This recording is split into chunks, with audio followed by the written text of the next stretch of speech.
Okay, right now we will have a look at two-step experiments, and we'll demonstrate this showing first of all in a tree diagram and then in an array.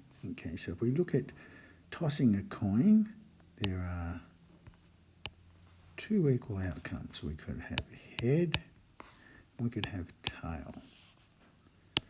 Now if we look at the outcomes of rolling a dice, we could have, there are six. So we can have a 1, 2, 3, 4, 5 and 6. So here this shows that one outcome is a head and the number 1. So that would be H1. And then we've got a head and a number 2. So that would be H2. Okay. Down here again with a tail and a 2, then a tail and a 3, tail and a 4. Left myself a little bit short of room here. Okay, and so again we have a tail and a 1, a tail and a 2. Now I haven't got a lot of room here, but you can see hopefully there would be 12 equal outcomes. Okay.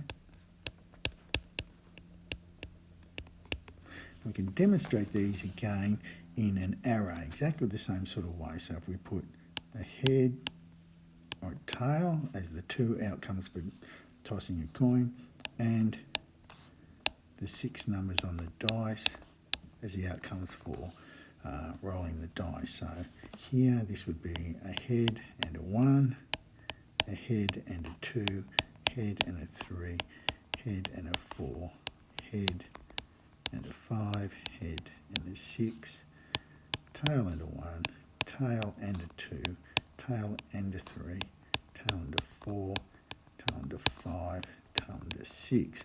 So we can see there are 12 equal outcomes. So what would be the probability of getting a tail and a 3?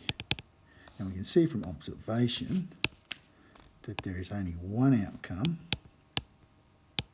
out of a total of 12. So there is 6 outcomes here, 6 along here. There's a total of 12 outcomes. So the probability would be 1 in 12. Now we could also have worked that out by multiplying the two separate probabilities. So the probability of a tail, just a tail out of a coin toss, is 1/2, and the probability of a 3 rolling a dice is 1/6. And if we combine those, probability of a tail and a 3 is 1/2 times 1/6, which equals 1/12, which is what we saw up here. Okay. Now let's look at question 2, which is slightly different. It's not asking for the actual different combinations of outcomes, it's asking for the total on the 2 dice. Okay, so here I'm making out that we have like a red, think of it as a red dice, and as a blue dice. Okay, oops, blue. Okay, so we toss all the possibilities. There are 6 possibilities, equal possibilities for the red dice, and there are 6 for the blue. Okay, and if we get a 1 on the red dice and a 1 on the blue dice, then the total is 2. If we get a 1 on the red dice and a 2 on the blue dice, the total is 3. If we get a 1 on the red dice and a 3 on the blue dice, the total is 4. Okay, and I'm not going to fill all these in, but I'll fill a couple more in. So there's a 1 on the red dice, a 4 on the blue dice, and that is a total of 5.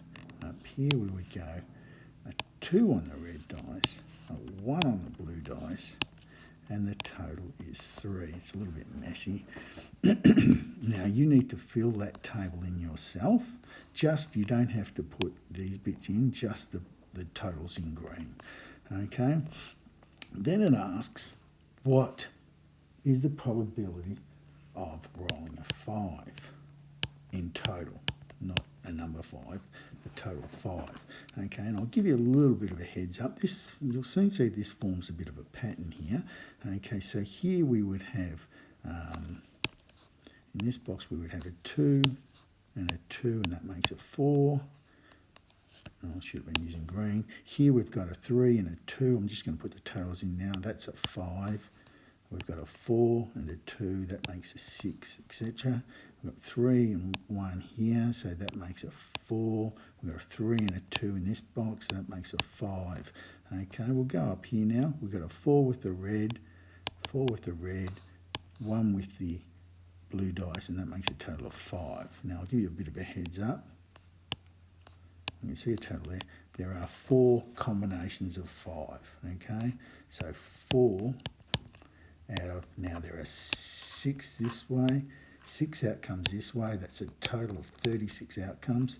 So the probability of rolling a total of 5 is 4 out of 36, and that can be simplified to 1 out of 9. Thank you.